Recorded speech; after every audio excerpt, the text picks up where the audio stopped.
के आयोजक डॉक्टर दुआ साहब, आदरणीय अग्रवाल साहब, जी तुम पार्क की तरह क्यों टहल रहे हो? क्या कर रहे हो? अलाउ नहीं है ना, डबल अलाउ नहीं है क्या? हमारी आईडी डबल अलाउ नहीं है। हमारे आदरणीय शर्मा जी यहाँ पर उपस्थित हमारे अरे भाई ओके आ गया।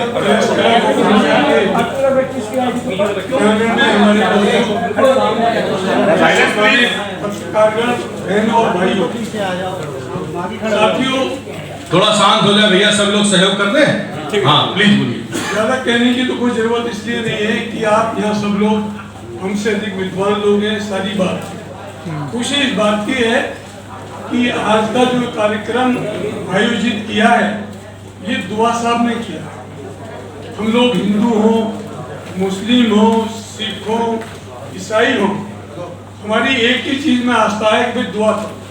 जब लाइलाज कोई चीज हो जाती है तो कहते हैं भाई दुआ करो, प्रार्थना करो। तो ये जब दुआ ही इस कार्यक्रम के आयोजक हैं तो दुआ कबूल क्यों नहीं होगी, ये मेरी समझ नहीं आ रहा। साथियों, आज के इस मौके पर मैं नेशनलिस्ट कांग्रेस पार्टी एनसीपी का एक छोटा सा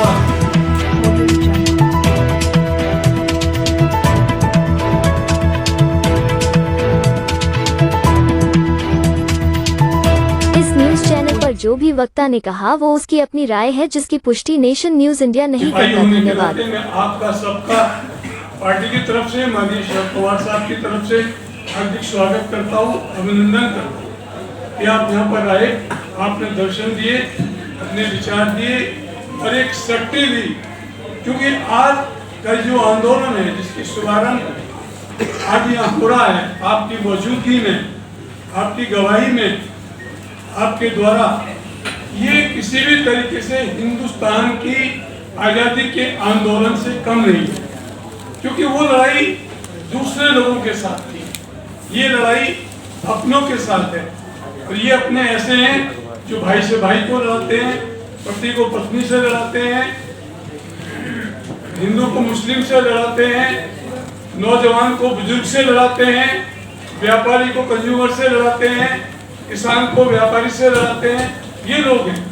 मैं आपको एक बात बताना चाहता हूँ कि हालात क्या होंगे और वो किस तरीके से हमको बदलने होंगे। अभी उत्तराखंड के मिनिस्टर थे, हुआ करते थे काजी, उनका नाम भूल गया, काजी मोहम्मद मोहिद्दीन, उनका इंतकाल हो गया। उनके लड़के काजी निजामुद्दीन एमएलए इस बार को आगे एमएलए भी थे। वो हमारे बुलंदशहर के सैयद हुसैन साहब हमारे बुजुर्ग हुआ करते थे, मिनिस्टर हुआ करते थे, उनके वो रिश्तेदार थे। तो मैं ये बताना चाहता हूँ कि किस कदर हमारी गंगा जमनी तहजीब किस तरीके से हम लोग मिले हुए थे कि हम सैयद हुसैन साहब के साथ जब जाते थे तो लोगों को ये पता नहीं पड़ता था कि हम हिंदू हैं या मुसलमान हैं या कौन है। और सबसे बड़ी बात ये हुई कि जब काजी साहब का इंतकाल हुआ तो उनको मैं अकीदत पेश करने के लिए जब मैं वहाँ गया रुड़की में मंगलौर, तो उन्होंने 5-10 हजार लोग वहाँ मौजूद थे। उन्होंने ये कहा निजामुद्दीन साहब ने कि बुलंदशहर से हमारे मामू आए हैं के शर्मा, अब वो वालिद साहब को श्रद्धा सुमन अर्पित करेंगे। अब मैं आपसे पूछना चाहता हूँ और आपके माध्यम से माननीय प्रधानमंत्री जी से पूछना चाहता हूँ कि जब मैं निजामुद्दीन का मामू हूँ तो मैं हिंदू कहाँ से हो जाऊँ? मुझे ये जो हालात पैदा किए, जो इस तरीके का माहौल पैदा किया है, हमें इसको खत्म करना है। और ये जंग आजादी की लड़ाई हमको जीतनी है। वो लड़ाई महात्मा गांधी के नेतृत्व में लड़ी गई थी। बेशक आज कोई नेतृत्व ना है, लेकिन आपके पास दुआ है। आज हिंदुस्तान का हर आदमी दुआ कर रहा है कि भाई कैसे मोदी से जान बचाओ। और मैं बताना चाहता हूँ आपको बड़ी विनम्रता के साथ, लोग कहते हैं कि साहब मोदी जी को हराना बड़ा मुश्किल है। मैं कहता हूँ जैसा कि हमारे मैन जी ने कहा, मोदी जी रावण से ज्यादा तो विद्वान नहीं है, रावण से ज्यादा तो तपस्वी नहीं है, रावण से ज्यादा तो तेजस्वी नहीं है। तो जब रावण का भी बताया, राम ने किया, तो आज भारत के हम सब लोग जो आप लोग हैं वो और राम रूपी जो जनता है भारत की, वो जो बेशक तीर कमान लेके चल रही है, लेकिन इसका वो करेंगे इसलिए कि ये लोकतंत्र को खत्म कर रहे हैं। मैं मोदी से व्यक्तिगत कोई नाराजगी नहीं है, लेकिन ये लोग लोकतंत्र को खत्म कर रहे हैं। उसमें सबको बंधक बना के रख दिया है, लोगों की जुबान पे ताले लगा दिए हैं। और आज दुआ साहब ने ये प्रोग्राम किया है, हो सकता है शाम के यहाँ कोई लोग उनका पैगाम लेके पहुंचे किसी और रूप में। तो ये जो इस तरीके का माहौल है, हमें इसे खत्म करना है। और हमें ये भी एक कसम खानी है कि हमारे जितने साथी यहाँ मौजूद हैं, चाहे वो हमारे प्रेस के साथी हो या हमारे व्यक्तिगत साथी हो जो इस लड़ाई को लड़ने का आगाज कर रहे हैं, अगर किसी के साथ भी कोई भी किसी भी तरीके की कोई परेशानी सरकार के द्वारा, भारत सरकार के द्वारा आती है, तो हमको मिल करके उसका मुकाबला करना है और ये सबूत देना है कि तुम अकेले नहीं हो, आवाज दो, हम एक हैं, हम एक साथ हैं। और मैं बताना चाहता हूँ, ज्यादा क्योंकि आप इतने काबिल लोग हैं और इतनी काबिल जगह ये बातचीत हो रही है, तो मेरा ज्यादा बोलना वो मेरे को मुनासिब नहीं लगता। आप देख लीजिए, स्टेट गिन लीजिए कि बिहार और महाराष्ट्र को देख लीजिए, कर्नाटक को देख लीजिए, ये अपने आप ही 100 सीट कम हो रहे हैं। एक 2 सीट हर जगह, दिल्ली में, पंजाब में कम हो गए, उत्तर प्रदेश में भी कम होंगे, ये रह खा गए। मेरा तो आपसे केवल ये निवेदन है कि कोई न कोई क्षमा महफिल में जलाए रखिए, कोई न कोई क्षमा महफिल में जलाए रखिए। जिस क्षमा की शुरुआत आज दुआ साहब ने की है, शर्मा जी ने की है, भट्टी अग्रवाल साहब ने की है, मैं जी ने की है, मोहतरम साहब ने किया, आप सब ने किया है, हम सब ने किया है। उस क्षमा को जिंदा रखना है, जलाए रखना है। कोई न कोई क्षमा महफिल में जलाए रखिए और सुबह होने को है माहौल बनाए रखिए। धन्यवाद, जय हिंद। हेलो सर, पहला सवाल मेरा है सर, 1 मिनट दिएगा सर, 1 मिनट जी। हमको लगता है बीमारी है, एक्सरे भी होगा है, बीमारी पता चल गई, इसका सोल्यूशन क्या है?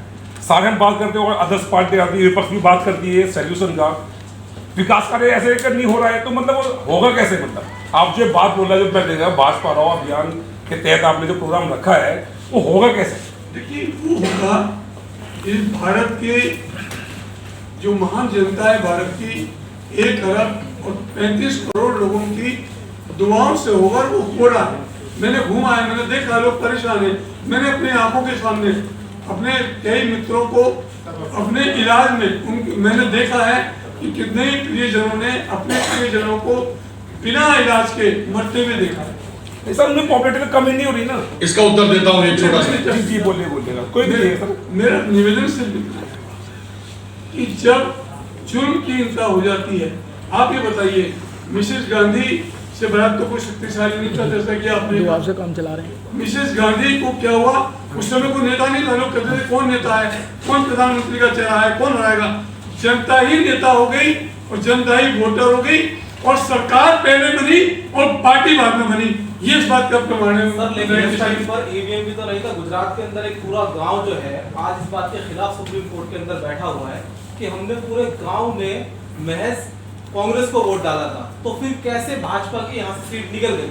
एक बड़ा प्रश्न चिन्ह है सर। देखिए, आप जो चीज कह रहे हैं, इस बात को मैं समझ नहीं पा रहा हूँ कि मैं बोलूँ या ना बोलूँ, लेकिन मैं बोल रहा हूँ क्योंकि मैंने एक ही चीज सीखी है कि जो मन में आया उसको बोलो। कि मैंने ये कहा, आज नहीं कहा, ये कहा 2018 में, बड़े बड़े नेता मौजूद थे हिंदुस्तान के, आप सब जानते हैं। मैंने उनसे कहा कि सर प्रॉब्लम क्या है? प्रॉब्लम ईवीएम में नहीं है, प्रॉब्लम भारत सरकार में नहीं है, प्रॉब्लम हम में है। हम खुश हो जाते हैं कि हमारी मध्य प्रदेश में सरकार आ गई, हम खुश हो जाते हैं कि हमारी राजस्थान में सरकार आ गई, और उसके बाद वो कहते हैं कि भाई तुम जीत जाओ तो ईवीएम सही है और हम जीत जाए तो ईवीएम खराब है। अरे इसका बाइकाट करिए। जब तक कि ईवीएम से चुनाव होगा, हम चुनाव का बाइकाट करेंगे, हम बैलेट से चुनाव लड़ेंगे।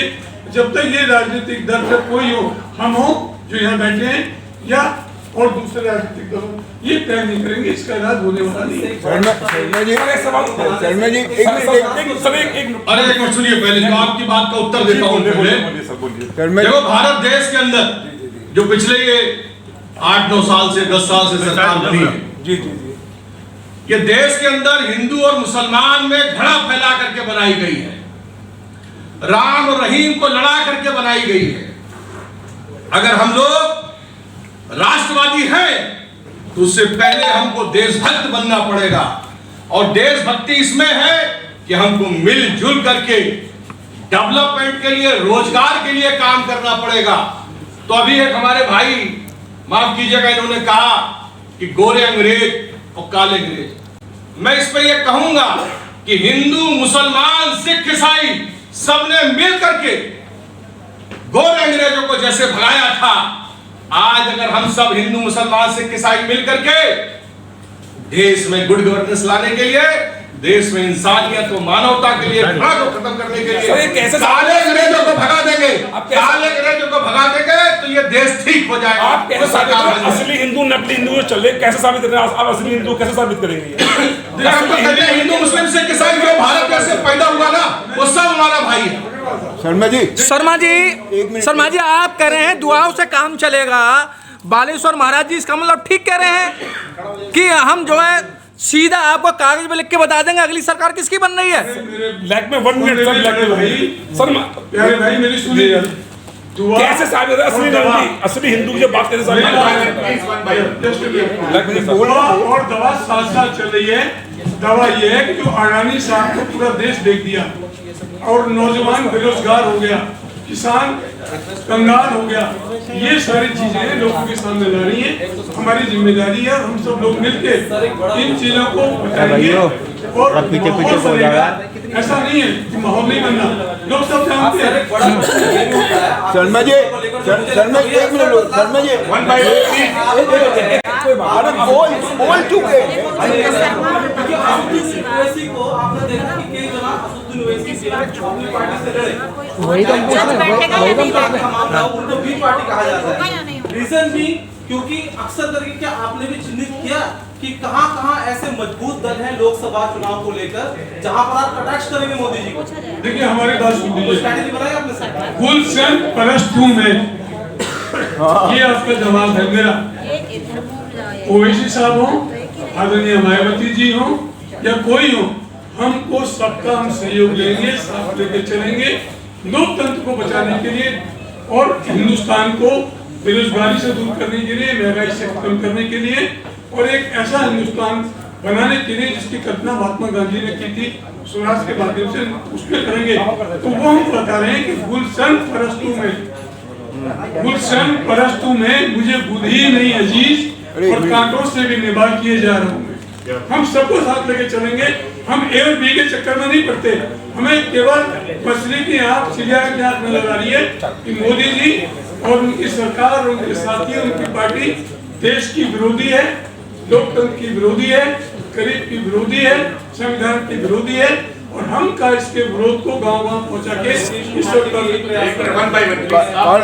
शर्मा जी, कल मल्लिकार्जुन खड़गे साहब ने बोला है 2024 हमारा ही होगा, तो उस जगह पे बीजेपी का स्टेटमेंट ये है टुकड़े टुकड़े गैंग। तो मैं ये जानना चाह रहा हूँ कि जो आज आपने जो इशू लेकर आप शुरू हुआ है, तो टुकड़े टुकड़े गैंग के मतलब कहाँ तक आप ले आएंगे, जहाँ पे टीएमसी, कांग्रेस, बाकी जो अपोजिशन पार्टी है वो आ सकता है, वो प्रधानमंत्री का ख्वाब देखकर मतलब everybody will come and join the opposition, हो सकता है? देखिए ऐसा हुआ कि अभी मैं कुछ दिन पहले गया, हमारे यहाँ एक नहर कट गई बुलंदशहर जिले में। मैं आपको बता दूं, मैं बुलंदशहर को बिलोंग करता हूँ। जब गौतम नगर और बुलंदशहर एक जिला था और जब मेरी उम्र 24 साल थी, मैं लक्ष्मी यूनिवर्सिटी से मास्टर ऑफ लॉज कर रहा था, तो उस समय मैं अध्यक्ष जिला पंचायत बनने का मुझे सौभाग्य मिला। I was the youngest chairman in India. तो मैं अभी गया था, नहर कट गई। जब वो नहर कट गई तो मैंने देखा कि उसमें कितने ही तरीके के जानवर जो एक दूसरे के दुश्मन थे वो पेड़ पर चुपचाप बैठे थे। तो अब ये पूरे हिंदुस्तान की विकास की, मानवता की, इंसानियत की, तरक्की की, संविधान की नहर आदरणीय मोदी जी ने काटी है। सब लोग इसके साथ हैं और आप तो देखिए विद्वान है, महाराष्ट्र और बिहार ही 50 सीट कम कर रहा है। मैं लोग आपसे कैलकुलेटेड बात भी कर लूँ, महाराष्ट्र और बिहार ही 50 सीट कम कर रहा है। कर्नाटक में भी सीट कम होंगी, बाकी और जगह भी जीरो है मामला, पंजाब में सीट कम होंगी, उत्तर प्रदेश, तो ये लोग 100 सीट से कम हो जाएंगे। आप दुआ करते रहिए, दवा हम तो लेके चली नहीं, रहे। हमारा काम है सुनना और लिखना। जी। ओनली द थिंग इज कि अगर आप ना होते तो सन 47 में 15 अगस्त ना होता, आप नहीं होंगे तो 24 नहीं होगा। आप हैं तो हिंदुस्तान है, इसलिए हम आपको सलाम करते हैं और आपसे कॉपरेशन। शर्मा जी, अभी तक किसी भी पार्टी ने ईवीएम को हटाने की बात नहीं की है, और जब चुनाव हार जाते हैं तो आप ही लोग कहते हैं ईवीएम में गड़बड़ है। अरे भाई साहब, मैंने वही तो निवेदन किया कि मैंने 2018 में अपनी पार्टी की वर्किंग कमेटी में भी और एक जनरल मीटिंग हुई थी, उसमें कहा था कि आपको 5-10 साल के लिए सत्ता से मोह छोड़ना पड़ेगा। लोकसभा हो या विधानसभा हो, आपको सारे चुनाव का बाइकाट करना पड़ेगा जब तक कि चुनाव बैलेट से नहीं होते। आप ये बताइए कि पेगासस क्या था? सर मेरा सवाल स्वामी से है, स्वामी मेरा निवेदन ये है, सिर्फ मैं आपसे अंतिम बात कर रहा हूँ जी बोलिए। कि ये इस समय वही है कि हमको ये काम दवा भी कर रहे हैं, इलाज भी कर रहे हैं।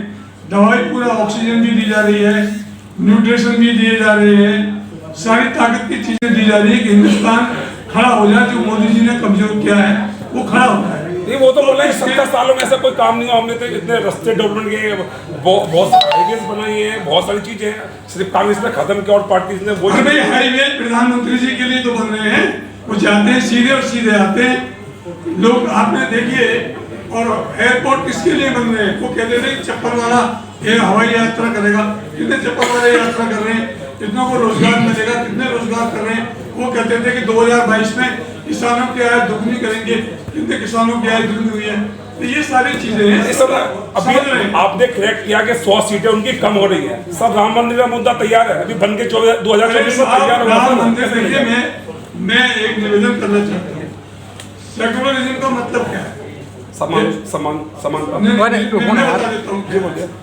सेकुलरिज्म का मतलब है कि मान लीजिए मेरा नाम के शर्मा है, जी जी, मैं बाई कास्ट पैदा हो गया ब्राह्मण में, मेरे घर के अंदर मुझको मेरी माँ ने संस्कार दिए जो आज तक मैं करता हूँ कि जब तक तू नहाएगा नहीं, पूजा नहीं करेगा, तुझे चाय भी नहीं मिलेगी।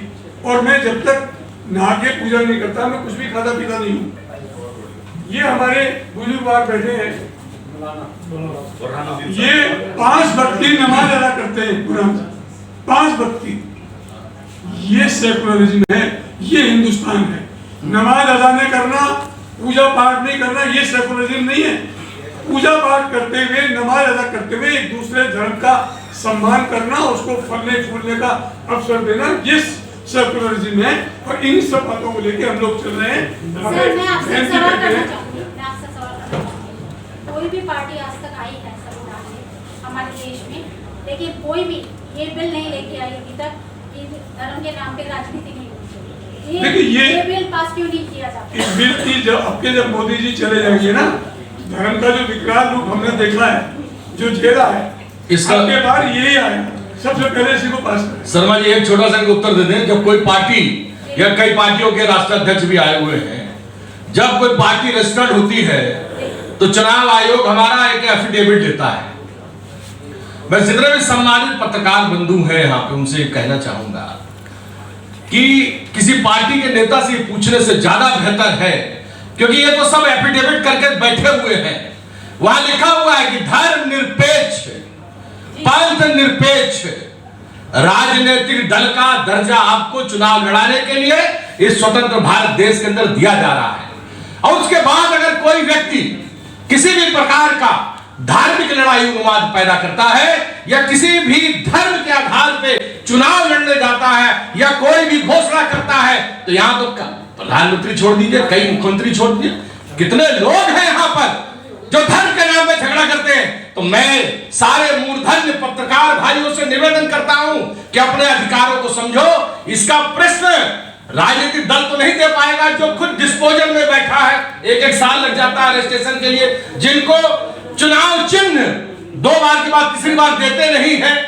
ठीक है, लड़ना है, इस बात को पूछना है, तो मेरे साथी लोगों, आप लोग धरना दीजिए चुनाव आयोग के सामने, जो देश में आज की तारीख में व्यवस्था फैला रहा है, जो एक निश्चित पार्टी के हक में काम कर रहा है। हम साथ देंगे, हम सारे बैठेंगे, सबको सिंबल मिलना चाहिए। सारी पार्टियों का सिंबल होना चाहिए।